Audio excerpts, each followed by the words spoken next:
Hello guys, Longy here. Today we'll be featuring some Tier 7 gameplay of the USS Colorado. This is myself in the game, and I somewhat get caught as the centre of attention. I hope you enjoy it. Catch you at the end. Hello, Smudge. Hey Longy, what have we got today? So today is some Tier 7 BB play in the Colorado.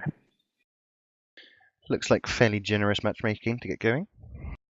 Yeah, top tier, and nice spread of 5s, 6s and 7s. Not heavily tier 7, or sorry, not heavily grounded with tier 5s here, so it's fairly even distribution as far as matchmaking goes. Yeah, the only one potential advantage is they seem to have got a lot more division players. Yeah, 2x3 divisions versus your 1x2. Yeah, so you wonder if they're going to have better organisation between the team. Looks like a central start for yourself. What's your plan from the get-go? So generally I like heading towards the A side. I think B obviously is way too exposed, you've got no cover, and C can become a bit of a torpedo alley. It's quite dangerous. Okay, fair enough. It's quite common on this map, and by the looks of it, we're going to see it here, to see a bit of an AC distribution, which on any other map, or most other maps, is something to be avoided. Yeah, this one you're going to get ships at both sides, so it's either you're going to end up overloaded one end and probably struggling to get across the map the rest of the game, or you end up with two fairly equal fights and winner takes all sort of thing.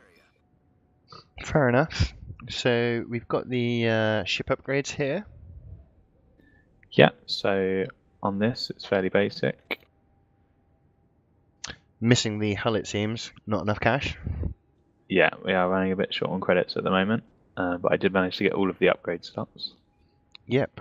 So first, third, and fourth are very typical of battleships. So you don't want to get in-cap main battery, and you want to do as much repairing as you can on the third and fourth slot. Second slot here. What's your thinking behind this? So that's the artillery plotting room modification. It gives you an extra 16% main battery range and secondary range, and a bit less dispersion on your secondaries. And really, it's sort of the best of a bad bunch of upgrades. The other options include increasing your main battery reload time, or just focusing on your AA or secondaries. This ship not really known for either. Yeah, so like you say, best of a bad bunch there. There's probably no wrong choice for the second slot, but the third, fourth, and first slot were definitely the right pick as far as I'm concerned. Yeah, I think so. And then got the captain's skills. He's only 12 points, 2 of which aren't used, so actually basically utilising a 10-point captain here. Do you want to walk us through his choices? Yeah, so fairly simple setup. I've gone for priority target. You could maybe have gone for preventative maintenance to protect the guns, but these are fairly strong. I kind of like to know how many people are aiming at me at any one time, especially because I'm quite a brawler. I like to get stuck in. It's good to know. Expert marksman, try and speed up the guns because they're big and heavy and they don't move very quickly. Got the basics of survivability, which takes 15% off of the repair time, flood time, fire time, which is always good. And concealment, just to try and bring it down and try and get the sort of ambush on cruisers and stuff. So you see there, you don't get the ambush there, but definitely concealment is one of my favourite things to take in battleships, just on the off chance that you get to ambush a cruiser and nail them on the side. Yeah, so the trade with the Scharnhorst, he didn't do too much to stop me hitting him, just my aim was off, whereas when he fired I did actually turn in to avoid his, as the hood is now going to demonstrate on my shots. So just about getting over the mountain there, I saw you hold fire between your third and fourth gun, just waiting for that collision avoidance icon to go away. You are getting them over the hill, but yeah, like you said, he has turned out and deflected one of the shells that managed to clip him. And again, the difference might be that maybe the hood had priority target and Scharnhorst didn't, so maybe he wasn't expecting them as much as the hood. You certainly see that a lot on this map when people, it's not uncommon for the battleships to move towards A on this map and try and trade in between, as you were doing there. Why people don't turn in or try and take evasive action, I don't understand, but both you and the hood got it right, and the Scharnhorst got lucky. Yeah, kind of lazy play, I think. And obviously these guns have got huge alpha potential, so had it landed heavily, he would regret that. Yeah, absolutely. So you see here, it's quite common for the BBs to actually push out into A. I see you turning in. Like you say, you do have the big gun potential here. How does that compare to, say, the Scharnhorst or the Bayern? So the Colorado is the only ship at tier 7 which can overmatch every other frontal armor, including its own. So it does have huge caliber guns and huge potential. And that's, yeah, like you say, at this tier, that's very typical of the Americans. They're not particularly tanky, as this New York may well be about to find out. They have amazing guns. And that's something you need to be utilising. You need to get up in there and get into a position where you can actually utilise those guns with a massive 12k hit on that New York, and not be sitting back and hiding behind the rest of your team. Yeah, and again, just the tiniest bit of angling, and he reduces that damage significantly. It was just he was unawares or he was lazy, and he got caught. Yep. Like we said at the start, it's quite common for the battleships to sail over towards A, and if they're not taking evasive, they're going to take hits like that, and it's easily avoidable. Yeah. So we see over on the west here, like, you've actually got quite a strong C push from your team, which isn't necessarily common on this map, and you've got enough people at A that it seems, well, the cap is holding neutral at the moment. Yeah, the way it looks is sort of like we've got enough to hold off, even if we perhaps can't overmatch them. Unfortunately, the way that the DDs distribute themselves, B is typically a DD zone on this particular map, and as it happens, the enemy have put a DD into B, and we didn't, and that's why they've taken the cap. Yeah, and of course they've got the American there, who is great at the close distance brawling between DDs. Yep, certainly no offense to the Mitsuki. If I was in the Mitsuki, I wouldn't want to take on the Farragut either. No, definitely not. So this here, what I've tried to do is give a different firing angle from the rest of my team. So shots are coming from a direction they wouldn't necessarily expect, and again give a different damage potential and reduce their angle opportunities. And this applies at any tier. So if you think about it, the primary, if you look at the enemies at A, most of their targets are going to be to their south, and therefore they're going to have their nose to the south, or their backside to the south. Which means if you're coming in and firing at this right angle to them, you have got the broadside. Yeah, and you can see despite this, I've made sure to angle myself so I'm not giving them the same opportunities. In addition to avoiding torps from the Farragut. Ben providing quite a lot of angle here, but these are American guns. And they dig into German superstructures. Yeah, a 10k, 15k volley, that is a nice volley, but it's not atypical. Farragut's dropped his torps on the Mitsuki here. They are definitely duking it out. You're going to have to get involved. Yeah, so he's fired off all his torps. I know that I've got no risk to just swing the ass around and get all the guns on him.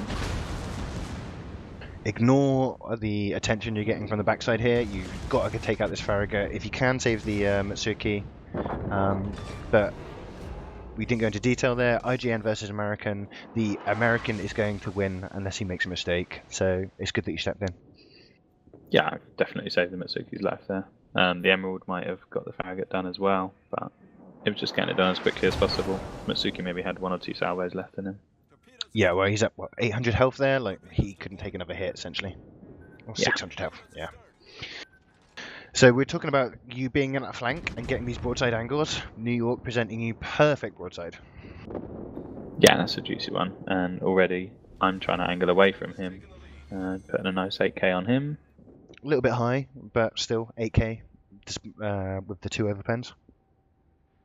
Yeah, it's just making sure you're hitting him at this range, getting some HP off him. And it's not obvious there. You have managed to move yourself away from the destroyers that were at A, so you already avoided 1 set of torps from a Minkazi. Looks like the Minkazi dropped another set on you, but they don't look like they're going to be effective. Yeah, I'm by far out of the range by this point. There's no major danger unless he's chasing me down, in which case he's coming into a bit of a death trap for himself. Team clearly having cleared up C are pushing it to B and consolidating, and looks like you're just going to collapse on A here. You're cornering targets.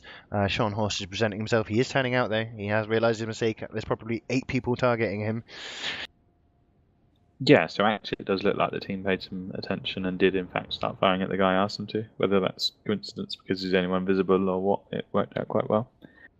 It is worth mentioning, even in random battles, there's little bits of communications using the hotkeys for it. So F3 was what you use there to you point at the ship, you press F3, it tells everyone in your team to designate him as a target. Yeah, a little touching up with the DeGrasse probably saved his life there because he was broadside to the New York. Absolutely. Can hit quite hard.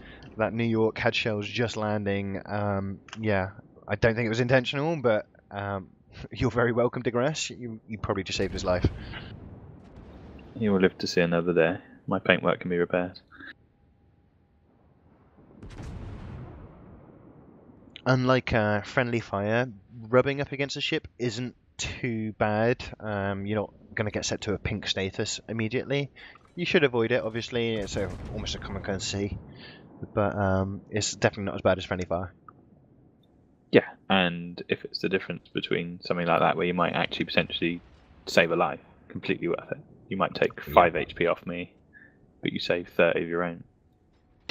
And if it's a difference between you presenting too much of a target or not, bearing in mind, like when you're touching somebody like that, when you're rubbing it up against another ship, you're taking maybe 2 HP a second or something. So unless they're incredibly low, it's really not a concern. Yeah, on a health pool like 49,000, not too worried. So I see you drop your spotter plane there. You do have a ship in front of you, but I assume this is going to be for extra warning regarding the torpedoes that Akatsuki is likely dropping at you. Yeah, that, and I was trying to just get a better idea of his direction. So with that slightly higher elevation, I could see his nose dipping if he was twisting and turning. Interestingly, just as we talk about rubbing up, the Fiji doesn't seem to take any preventative action there. Interesting choice. Yeah, I'm trying to turn my huge ship and he just carries on a straight line. I think he's probably not going to be a very cooperative player. And But as it turns out, he has dropped a smoke, and this is really good team play. Yeah, He doesn't completely. need his smoke. He's got smoke in front of him, thanks to Hatsahari, whether that was intentional or not. But he has literally sold up alongside you, whether he intended to rub against you or not. He is guaranteed that you are going to be inside the smoke, and by hitting you like that, he's made sure that you're paying attention to the fact that he's next to you. Yeah, so it could actually be just a huge play on his part. Obviously, you could have probably achieved that if you typed into chat, but not everybody pays attention to chat. So, kudos to him. Yeah, I mean, you could probably assume by the fact that I've been calling commands in chat, I was, but neither here nor there. What he's done is good. Yeah, the fact that he's giving you the smoke, more than happy. So here now, it's just trying to pick out targets and do as much damage as we can in the time we've got.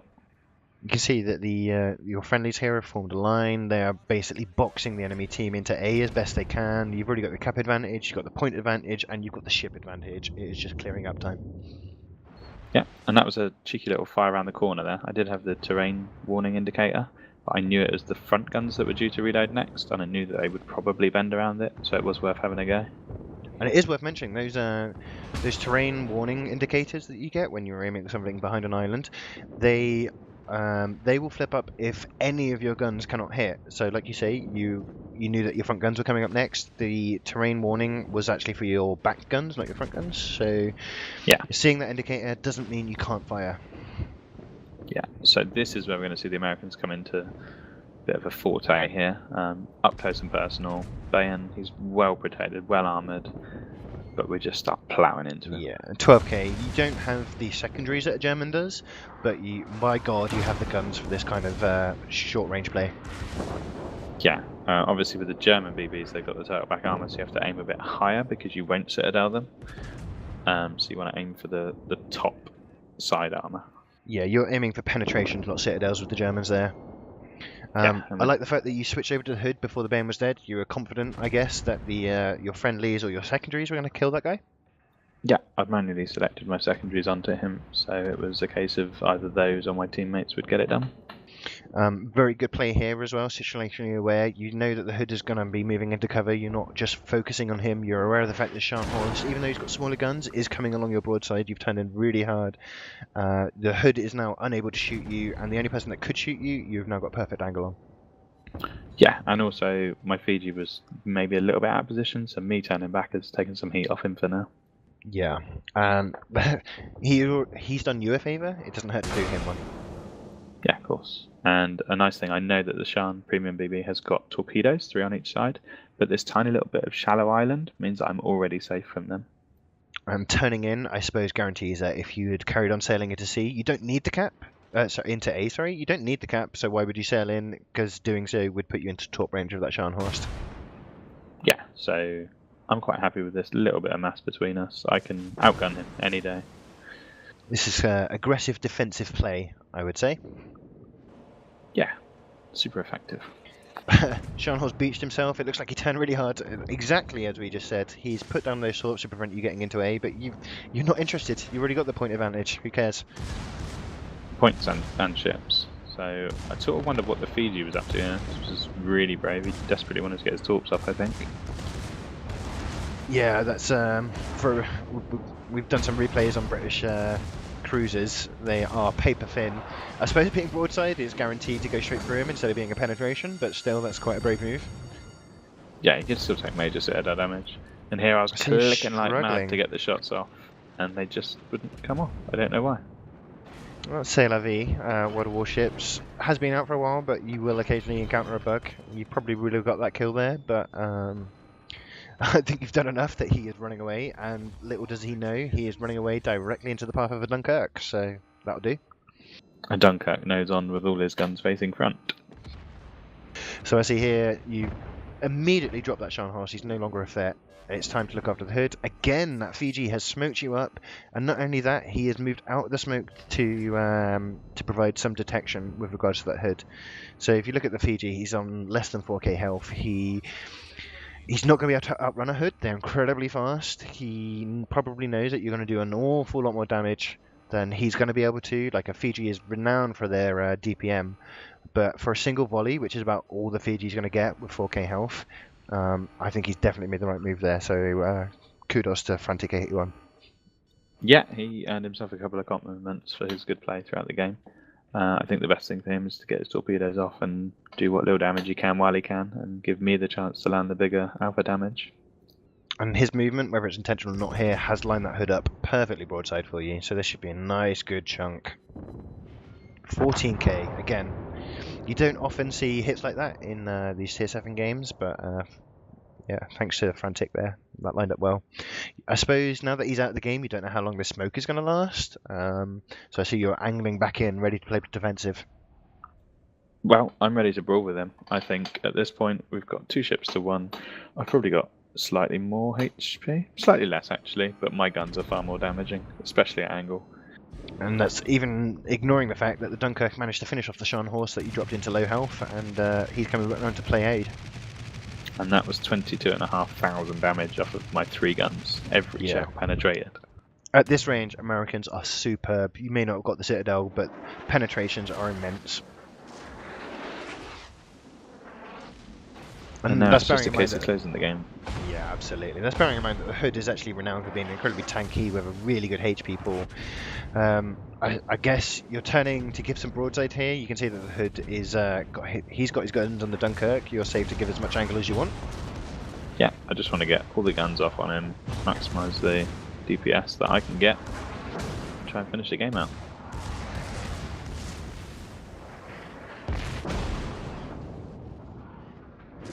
Ooh, well, it looks like the Dunkirk nails him there for about 12k, maybe 14k. Nice hit. Really nice. It's going to leave it down to you to finish the game off here. And off he goes. Not bad. I think you ended that on around 130k, which at tier 7, it's not the, it's not going to be a high score record, but certainly not bad. Yeah, it's about 2.5 times my HP pool, and I always consider that if you do your own HP pool in a ship, then you've had an okay game, barring destroyers. So yeah, ended with some nice scores here. Yeah, not bad at all. And that is about it for today's Colorado replay. Oh, thank you very much for the replay. As ever, guys, if you did enjoy today's video, please do make sure to like, comment down below and subscribe to the channel so you don't miss out on any future videos. Thanks for watching, and we will see you in the next one.